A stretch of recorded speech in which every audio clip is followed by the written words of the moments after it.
Jemaat yang dikasihi Tuhan Yesus Kristus, Shalom dan salam sehat bagi kita semua.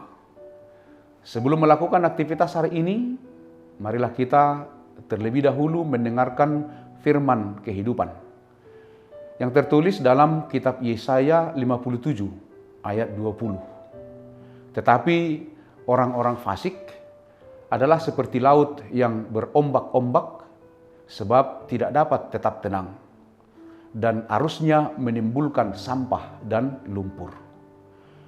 Tema firman kehidupan kita, hidup orang fasik mendapat hukuman dari Tuhan. Saudara-saudara jemaat yang dikasihi oleh Tuhan, selamat menjalani bulan Juni. Kiranya Tuhan menyertai dan memberkati kita semua. Jemaat yang dikasihi oleh Tuhan, menurut Alkitab, siapakah yang dimaksud dengan orang fasik? Orang fasik itu adalah mereka yang berdosa, tetapi tidak mau mengakui dosanya. Karena itu orang fasik itu disebut juga sebagai orang yang tidak beriman. Orang fasik mengetahui keberadaan Tuhan, tetapi mereka enggan mematuhi firman-Nya. Dalam kitab Mazmur 36 ayat 2 dikatakan bahwa rasa takut pada Allah tidak ada dalam diri orang fasik. Perkataan dari mulut orang fasik hanyalah kejahatan dan tipu daya. Mereka menempatkan dirinya di jalan kesesakan dan selalu melakukan tindakan kejahatan. Maka orang fasik menurut Alkitab adalah orang yang berkompromi dengan dosa dan tidak menolak segala praktek kejahatan. Kehidupan orang-orang fasik adalah hidup manusia yang amat dibenci Allah. Kalau kita baca dalam Mazmur 10, di sana dikatakan bahwa orang fasik itu perlakuannya amat kejam.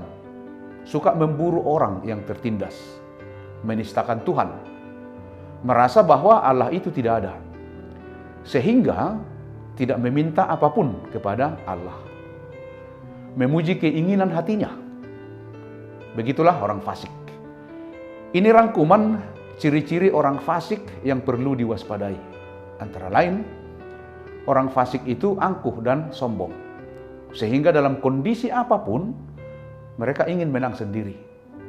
Orang fasik suka mencela, mengolok-olok, dan menindas sesama manusia.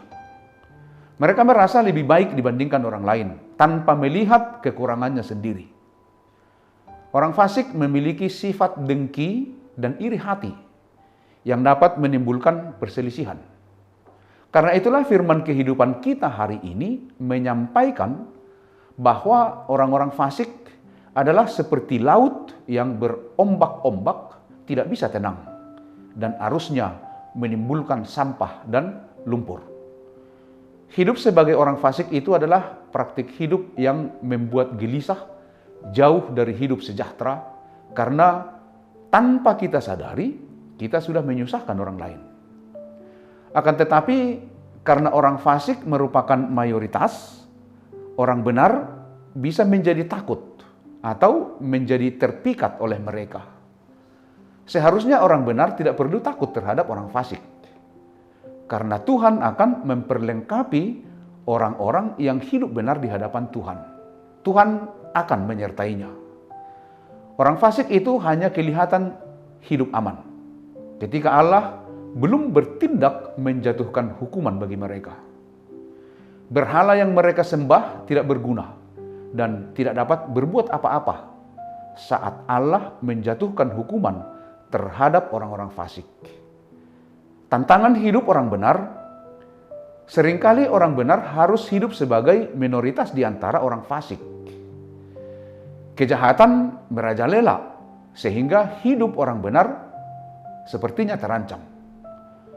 Hidup sebagai orang benar memang kadang-kadang harus menentang arus dan juga harus menghadapi ancaman. Akan tetapi hidup sebagai orang benar adalah hidup yang diwarnai oleh kasih dan damai sejahtera yang dari Allah. Bukan karena kita selalu mendapat kelimpahan atau selalu aman dan tidak punya masalah, tetapi karena Allah memberikan kasih dan damai sejahtera bagi kita. Karena itu, jadilah hidup benar menghasilkan sukacita bagi orang lain. Jadilah menjadi orang-orang benar di hadapan Tuhan yang menjadi berkat bagi orang lain. Demikianlah firman kehidupan kita. Selamat beraktivitas, tetaplah semangat. Tuhan Yesus memberkati kita semua. Amin. Kita berdoa. Puji syukur, terima kasih Tuhan, karena Engkau masih memberikan kami waktu, kesempatan untuk melanjutkan perjalanan kehidupan kami lagi. Karena itu kami percaya Tuhan menyertai, Tuhan memberkati kami. Dan biarlah Tuhan yang senantiasa menjadikan kami menjadi orang-orang benar, bukan menjadi orang fasik. Sehingga kami menjadi berkat. Kehadiran kami sebagai pengikut-pengikut Kristus menjadi sukacita bagi orang lain. Biarlah Roh Kudus-Mu yang bekerja di dalam hati dan pikiran kami. Terima kasih Tuhan.